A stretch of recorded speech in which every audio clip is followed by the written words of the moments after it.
The following modules were developed as a community service in partnership between the Unified Government of Wyandotte County and the Housing and Credit Counseling, Inc.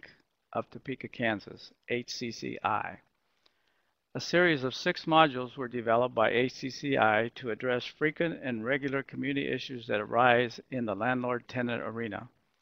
The 6 module topics include leases, security deposits, notices, evictions, move-in and move-out inspections, and renters' rights. All information discussed in the Landlord Tenant Modules can be referenced in the Kansas Residential Landlord and Tenant Act, or the KRLTA.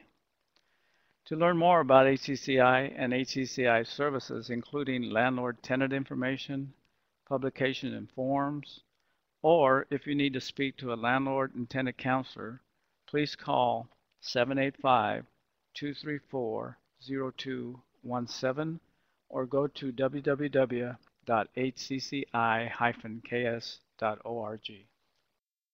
Module 6, My Rights as a Renter, Maintenance, Landlord Right of Entry. All HCCI tenant landlord counseling information, materials, and forms are rooted in the Kansas Residential Landlord and Tenant Act, or the KRLTA, reference KSA 582540.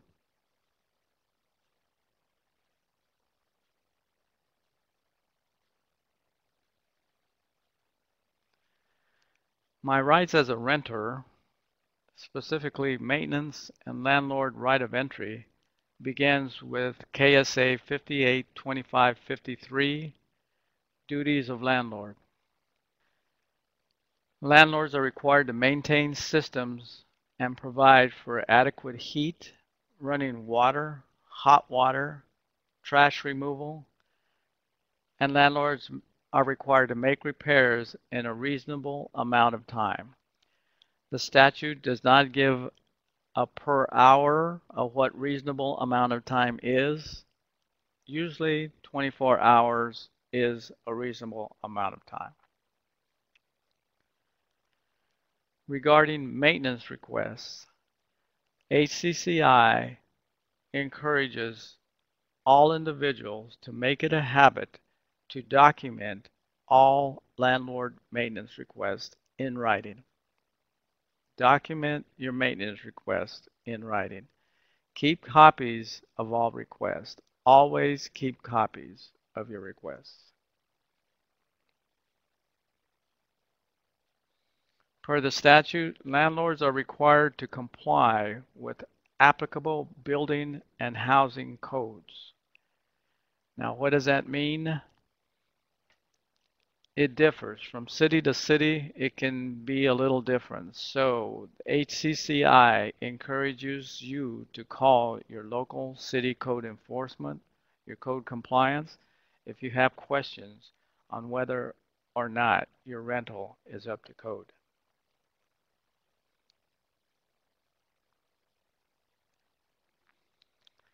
Landlords are required to maintain in good and safe working order and condition a supply of running water and reasonable amounts of hot water at all times to their rental unit.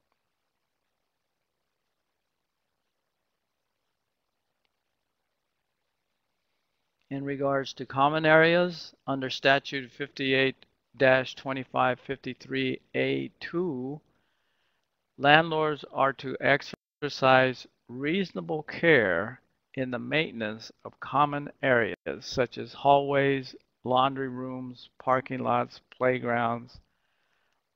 All are to be maintained and kept in good and safe and working order. Also, all electrical systems are to be maintained in good and safe working order and condition, including electrical outlets. There should not be any exposed wires. All light fixtures are supposed to be in working and good condition. Plumbing is important. There should not be any water leaks. Your bathroom facilities should be maintained in safe and good working order. Also, all kitchen drains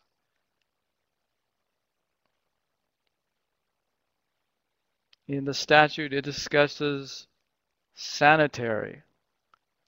What is sanitary? Well, that includes your sewers and toilets.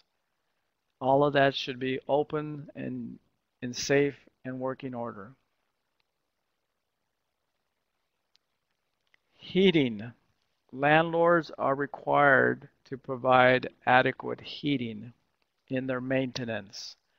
Their furnaces need to provide adequate heating. Again, per your local codes, they may have different thresholds as to what safe and adequate heating is. In some cities, 68 degrees is considered the threshold. It cannot be below 68 degrees in the winter, and this is in accordance with the International Property and Maintenance Codes. Ventilating and air conditioning. Appliances, including elevators, supplied by or required to be supplied by the landlord. All of these must be maintained in good and safe working order and condition. Every habitable space shall have at least one open able window.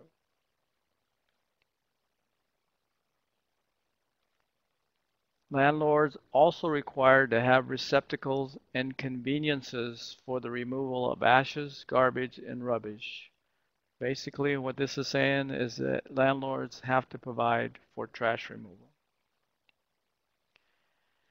Also, it says landlords shall not interfere with or refuse to allow access or service to a tenant by a communication or cable television services. This is found under KSA 582553A5. Landlords cannot say, well, no, we don't want you to put cable in your house. Under this statute, landlords can't do that. Under maintenance requests, you'll find a section regarding 1430s. KSA 582559-1 discusses the 1430 notice option. After tenant informs landlord of request for maintenance and landlord is non-responsive to that request, KSA 582559-1 provides the tenant an option to terminate their lease in 30 days if the 1430 maintenance requests go unheeded within a 14-day period by the landlord. For more information on this process, see Module 2, Notices.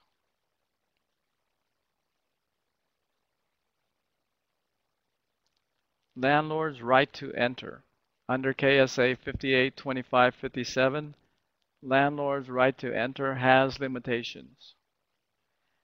Landlords do have the right to enter their rentals. However, the above-mentioned statute outlines the process landlords must follow. Under KSA 582557A, it states the landlord shall have the right to enter the dwelling unit at reasonable hours after reasonable notice to the tenant. Again, the question then becomes, what is reasonable hours? What is reasonable notice to the tenant? The statute does not say 24 hours. It does not say 10 hours. It does not say any kind of hours. It just says reasonable hours, reasonable notice.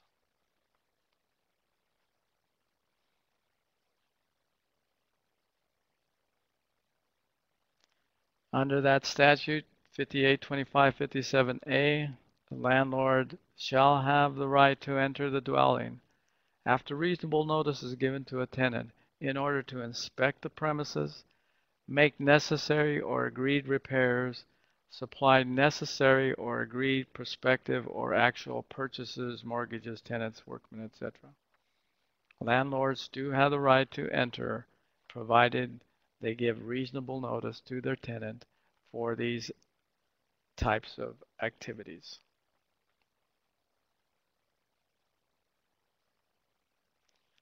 In some instances, landlords do have the right to enter the dwelling without consent of the tenant, and that is discussed in KSA 582557B. The landlord may enter the dwelling without consent of the tenant in case of an extreme hazard involving potential loss of life or severe property damage. What does that mean? Severe property damage, potential loss of life. Again, the statute does not get specific. It just makes these general statements. But usually when there's fires, flooding, or if someone is having a heart attack, what have you, in the apartment and landlords need to get in there, that is what is considered potential loss of life or severe property damage. Under statute KSA 582557C, it also says that the landlords shall not abuse the right of access to use it to harass their tenants.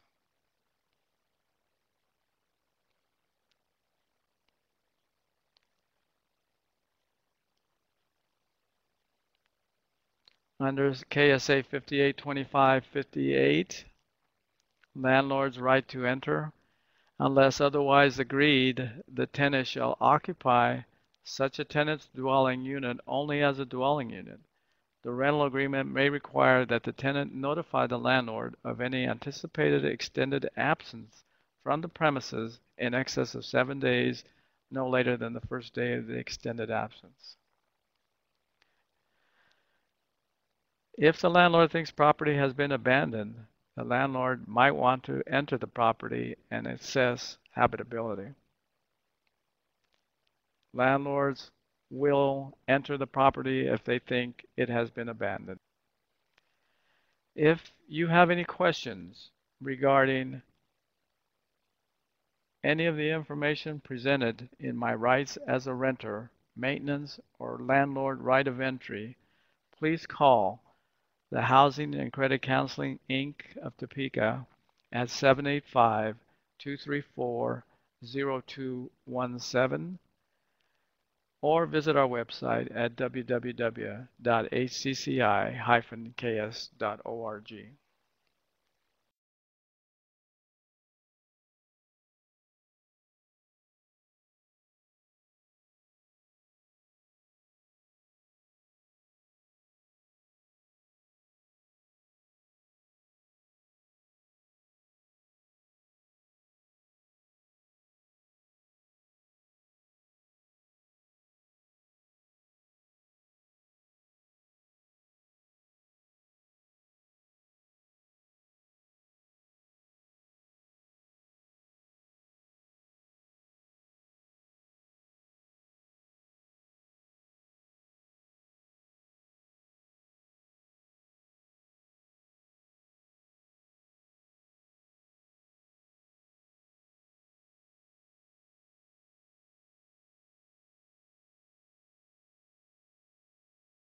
Any questions that you may have regarding notices and the number of notices and where and when, please call the Housing and Credit Counseling Incorporated at 785-234-0217 or go to our website at www.hcci-ks.org.